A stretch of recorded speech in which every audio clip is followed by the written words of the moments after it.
Lovecraft Middle School, Chapter 14. There we go. When the lunch bell rang, Robert skipped the cafeteria and went to the school computer to do more research. Naturally, Lovecraft Middle School had a first-rate facility with dozens of brand new computers, printers, scanners, and tablets. The teacher, Mr. Papadopoulos, asked Robert to sign in using a digital touchscreen. Cool. Robert chose a computer in a far corner of the room where no one else could see what he was doing and searched the web for information on Crawford Tillinghast. He found a lot of weird articles in scientific journals. They had titles like Ecology of the... Let's flip on over to here. Of the... Nope, went the wrong way. There we go. Hard to do upside down. Of the Hyphalosaurus species and Meditation, a pinhole in the time-space continuum, and they were impossible to understand.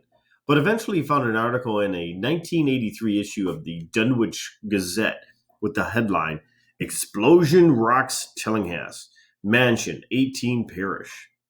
The article explained that the mansion had been built by Crawford Tillinghast's grandfather in the early 20th century.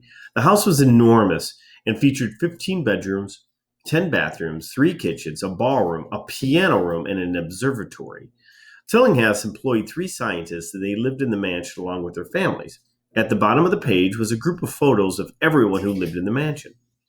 It was Robert's first look at Crawford Tillinghast. He was tall and thin and dressed in a white suit, sitting in a large chair surrounded by his employees and their spouses and their children. He looked like the grandfather of a large, happy family. The article didn't describe the nature of their scientific experiments.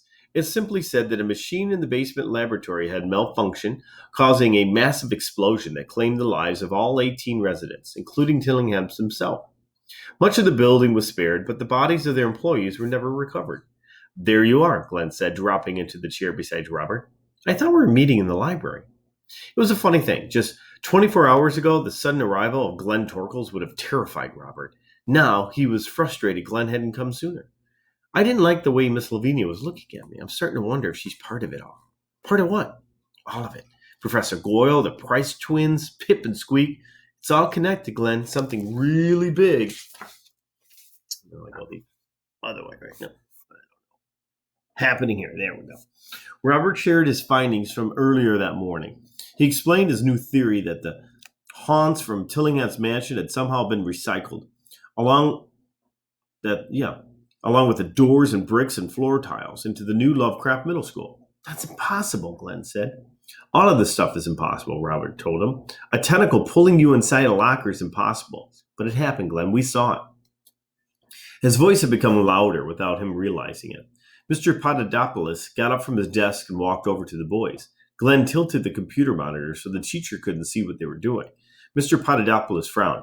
These machines are for school use only, he said. If you want to play video games, you can come back at 3 o'clock for computer club. We understand, Robert said. We were just researching a little local history. The teacher shuffled back to his desk. Robert wondered if Mr. Papadopoulos was friendly with Professor Goyle, if Mr. Papadopoulos was friendly with Miss Lavinia. Maybe Mr. Papadopoulos was part of it too. Glenn tapped the computer screen. So what did you learn about this guy Tillinghast?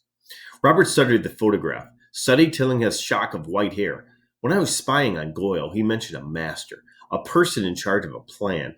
I'm starting to think Tillinghast is that master. Somehow he survived and is controlling all these strange forces. Glenn studied the photograph too. The guy definitely looks like a grade A weirdo, though in 1983, I guess a lot of people did. Hey, who are all these other people? Scientists, his employees, their families, they all lived in a mansion together. Glenn pointed to a girl at the edge of the portrait. She had short, dark hair that fell past her 128. There we go. Past her shoulders and a mouthful of metal braces.